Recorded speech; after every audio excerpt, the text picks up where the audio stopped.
An annual late summer staple, the Woodbine Mile up at Woodbine, goes on this Saturday blockbuster card of Grade 1 races as race number 9 at 5:35 Eastern Time. Nick Tammaro here to preview a look at this Win and You're In event for the Breeders' Cup coming up in early November. Darin Zoccali joining me. And Darin, we're going to talk about a horse that garnered a great deal of attention, but nobody cashed any win tickets on him the last time he started here in North America. We're talking, of course, about Modern Games, the morning line favorite for this Rico Woodbine Mile.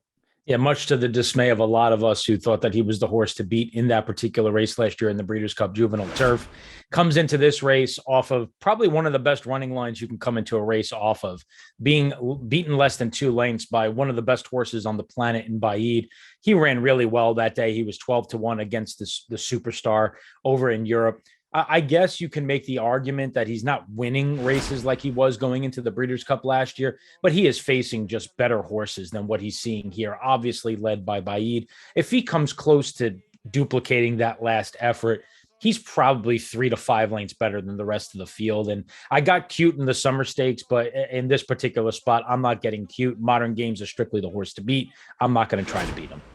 Yeah, as you mentioned, you and I have tape previews for all the Grade 1s at Woodbine on Saturday, and we talked about Mysterious Night. In the summer, talked about Charlie Appleby being 9 for 18 with a $3 plus ROI in North America over the last year. That doesn't even include a couple of wins that he had at big prices at Saratoga and Belmont a little bit earlier than that. Modern Games is a horse who really has gone on as a 3-year-old to be quite nice, as you've alluded to, being second to Baid last time out in the Sussex. And he's a horse that I think Appleby has been very prudent with in terms of keeping him at shorter distances. You know, of course, the inclination on the part of a lot of connections, whether it's here or overseas, is to take their 3-year-olds and try and send them long. But Modern Games gave every indication that he probably topped out at a mile. And this looks like an excellent spot for him, especially given that it feels like there's going to be a pretty decent amount of pace.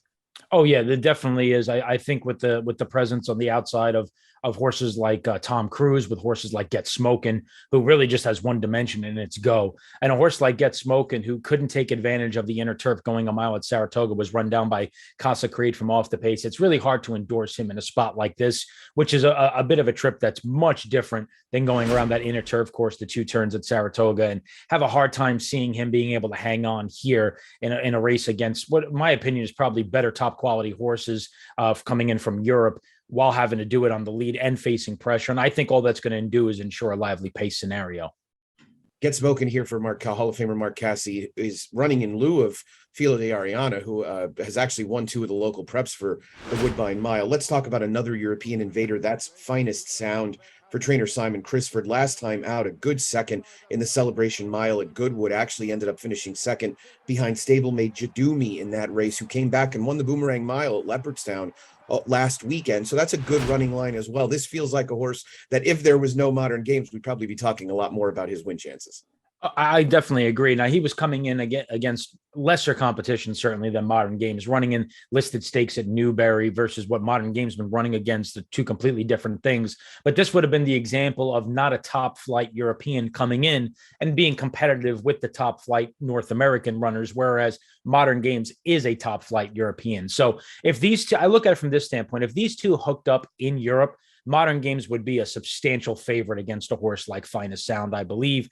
Coming into this spot, he could round out a nice exacta, but I do think he would need to elevate his performance to be able to beat Modern Games.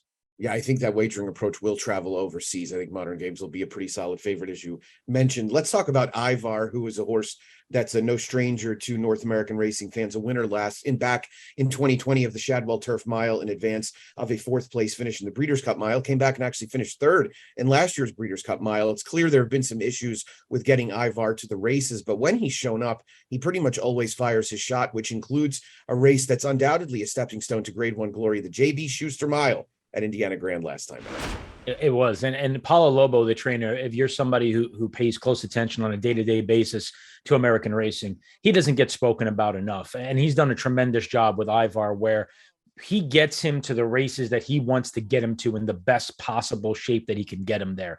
This is a horse that obviously they can't run that often. He's only had 4 starts since the 2020 Breeders' Cup Mile, where he was a shocking morning line favorite off a 14-1 upset in the Shadwell. But he always comes with a big effort. And obviously Lobo knows how to circle a race and get this horse ready. Now, the question here is Is this the main goal, or is it the Breeders' Cup Mile? I don't know if Ivar has it in him to put forth back-to-back really great performances, and he's going to need that to defeat Modern Games here. But off his last effort, which came back with a strong speed figure off a layoff, certainly merits consideration. Yeah, it came against much weaker competition, as you alluded to, but it was a very strong effort and did hold up well on the clock. Let's talk about another grade one winner from earlier this year, Cheryl Spite, who took down the Maker's Mark Mile. They've kind of gone an interesting route with him since then, trying dirt, trying a sprint race.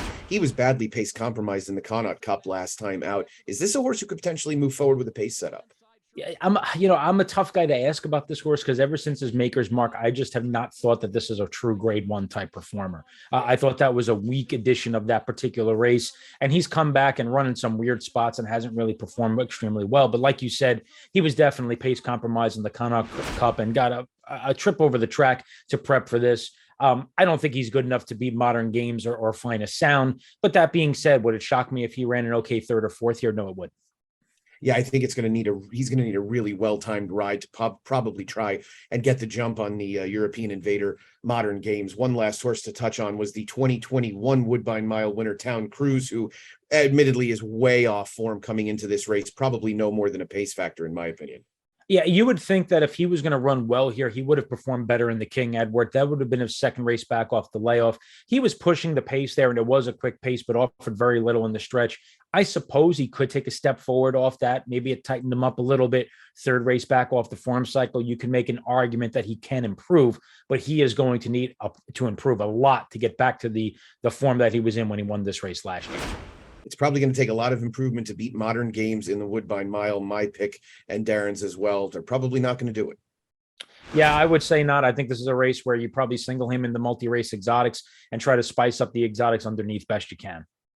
It's like the right approach. Play along with us at twinspires.com. That's a look at the Woodbine Mile. For Darin Zoccali, Nick Tammaro here. Until next time, best of luck.